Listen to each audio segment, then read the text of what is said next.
నశించిన దానిని వెదకి రక్షించుటకు యేసుక్రీస్తు ప్రభువు ఈ లోకమునకు వచ్చెను అని బైబిల్ చెప్తా ఉంది. దేవుడు లోకమును ఎంతో ప్రేమించెను. యేసుక్రీస్తు ప్రభువారు లోకాన్ని చాలా ప్రేమించారు. అంటే మనల్ని ఆయన ప్రేమించారు. ఆయనలో ప్రేమ ఉంది కాబట్టి మనం నశించిపోవటం ఆయనకి ఏమాత్రం కూడా ఇష్టం లేదు. కాబట్టి ఆయన పిల్లలమైన మన కోసం, నా కోసం, మనందరం నశించిపోకూడదని, మనం రక్షించబడాలి అనేటువంటి ఒక మంచి ఉద్దేశంతో దేవుడు భూలోకంలోనికి నరరూపధారిగా ఆయన వచ్చారు.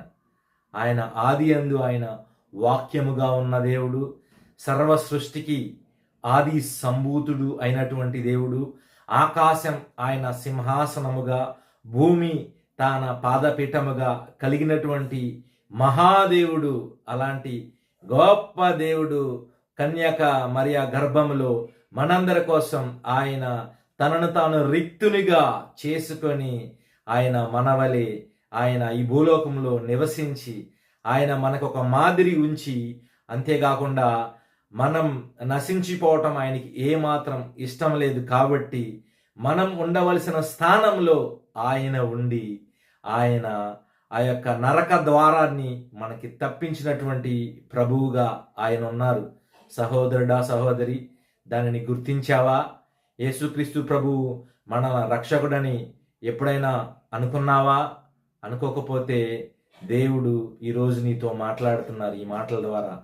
సహోదరుడా, సహోదరి, యేసుక్రీస్తు రక్షించేవాడు. ఆయన మనందరికీ ప్రభువు. కాబట్టి ఆయనను విశ్వసించు. నీ జీవితంలో పరలోకాన్ని చేరుకుంటావు.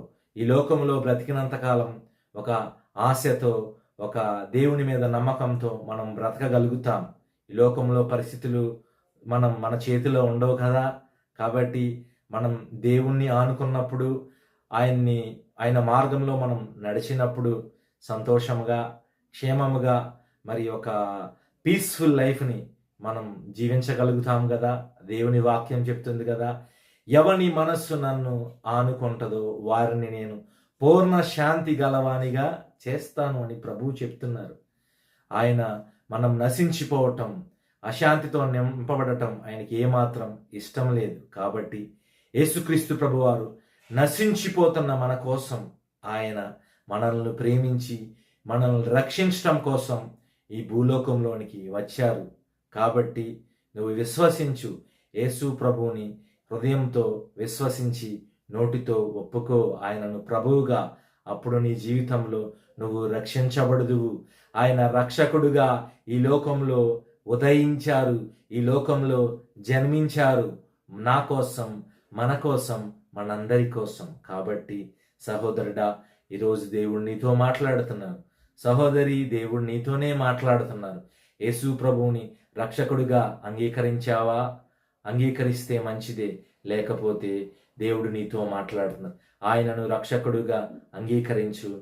నీ జీవితంలో దేవుడు గొప్ప కార్యాలు జరిగిస్తారు. పరలోక రాజ్యంలో మనం చేరగలుగుతాం ఆయన ద్వారానే. దేవుడు చెప్తున్నారు కదా, నేనే మార్గము, సత్యము, జీవము. యేసు చెప్పాను, యేసుక్రీస్తు ప్రభు వారు చెప్పారు. కాబట్టి ఆయనే మార్గము. I'm the way, I'm the truth, I'm the life అని దేవుడు చెప్పారు కదా. కాబట్టి ఆయనలో జీవం ఉండెను, ఆయనే సత్యము, ఆయన మార్గము, నిత్య రాజ్య మార్గము. కాబట్టి ఆయన మన కోసం భూలోకంలో జన్మించారు, ఉదయించారు. కాబట్టి నీ హృదయంలో దేవుడు ఉదయించినప్పుడు నీ జీవితంలో గొప్ప సంతోషం, ఆనందం కలుగుతుంది. దేవునికి స్తోత్రం. దేవుడి నామానికి మహిమ కలుగును గాక. దేవుడి యొక్క వాక్యం మనందరి హృదయాల్లో ఫలింపజేయును గాక. ఆమెన్.